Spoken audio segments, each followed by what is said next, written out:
Okay, so that's phase one done of the Marvel Cinematic Universe. All these phases, it's really dorky. Like if it wasn't dorky enough, they have to go and make it even more dorky by saying that, oh well, this is phase one and this is phase two and then phase three. It it honestly it doesn't really matter, like all these phases and stuff. But anyway, that's what they say. If it were up to me, I would just say, well, they're just a long list of movies, and one comes out after the other. All these phase one, phase two, phase three crap. It really doesn't matter. But anyway, yeah, we're in phase two.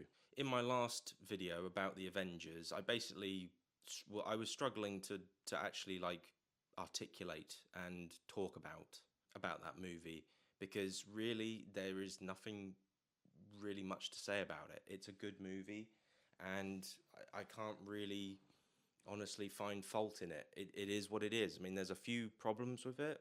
It's a bit generic, maybe. It kind of reminds me of like a non-shit GI Joe. You know that GI Joe, The Rise of Cobra. It's a bit like that, but just not shit. Anyway, we're back. We're back into the single movies. Like the main sort of movies that are just about the one-off characters. Like so Iron Man. Iron Man is back with Iron Man 3. And yeah, this is an interesting film. Like, because at first, like, I remember seeing it for the first time, and at first, I wasn't sure what to think about it. Like, as I was watching it, I felt like it started off weird, and it was kind of just like, well, where's this going? What is this? This is not like the previous two Iron Mans. And also as well, it's not really a sequel to Iron Man 2. I mean, yes it is. It's more of a sequel to the Avengers because what happens in the Avengers kind of affects him, and gives him anxiety problems, and he starts to have this sort of paranoia. That's why he creates so many suits, and like he has like a whole army of suits at the end of this film that come to the rescue.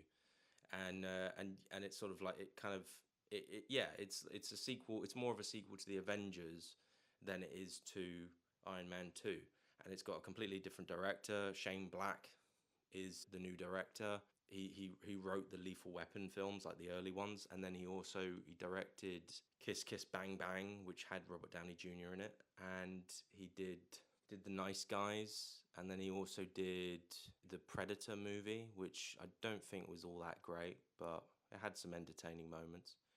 So anyway, yeah, this had a sort of a completely different feel to it, and you kind of felt like it was going somewhere. Like you felt like Ben Kingsley is obviously the villain and blah blah blah. He's the Mandarin, and then suddenly, whoa, okay, now it's not. Now it's something completely different. And actually, like to sort of to go back to the whole sequel kind of thing, like this is kind of like one of the issues with Marvel. I kind of find the problem with the Marvel films, and there wasn't really that problem early on, but it has got to that stage now where you watch a Marvel film. Like, let's say you're just a random person and you watch Iron Man 1, 2, and 3, and you completely skip the Avengers, then you're gonna kind of like miss out on a whole bunch of like story stuff. Like, you're gonna miss out on a bunch of things that are actually like quite important. And so, I mean, don't get me wrong, I'm not saying that people are stupid, and I'm not saying that like most people will do their research, and most people who are fans of this sort of stuff will look into that, and they'll go, oh yeah, okay, I got to watch the Avengers first before I see this. I'm not saying people are stupid, but that's one of the problems with Marvel at this point. After the Avengers, we're now making sequels to movies where you have to go back and watch another movie completely separate to understand this movie. So it isn't really an issue yet, but it is an issue in the future, and it starts to get a little bit like, oh, so I've got to watch, the Marvels, or I've got to watch Captain Marvel, or I've got to watch Loki season 1 and 2, or I've got to watch WandaVision to understand Doctor Strange 2, or I've got to watch The Incredible Hulk to understand Captain America: Brave New World, and it's sort of like it's like, yeah, there's a lot of homework. But anyway, back to the film. Yeah, that twist, I thought that was hilarious and funny, and it definitely kind of like, at this point, I still felt like the movies that were being made were not just like these factory kind of conveyor belt movies that were kind of just like, oh, here's another one, here's another one, here's another one, here's another one.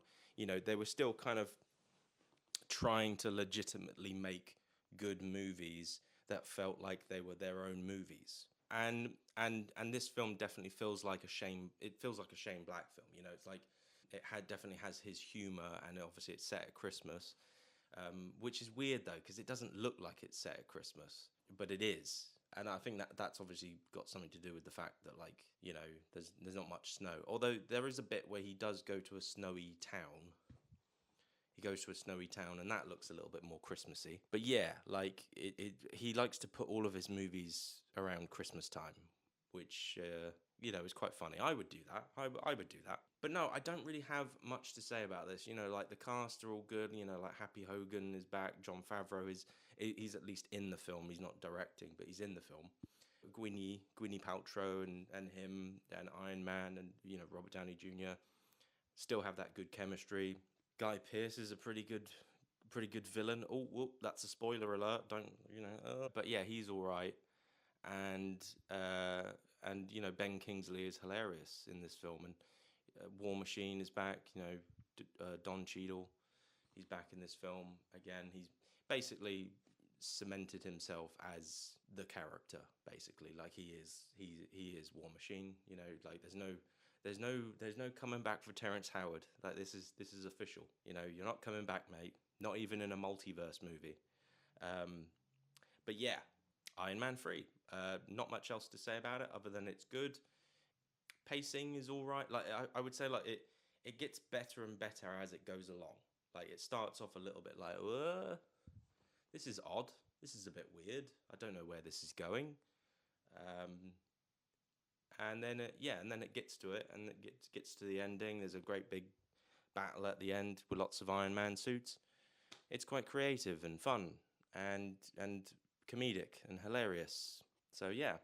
Anyway, on with the next one. Yeah. So we're still going. We're not going to give up. We're not going to give up. I'm gonna review every single Marvel movie, and we've barely just begun. Barely just begun. Anyway. Bye.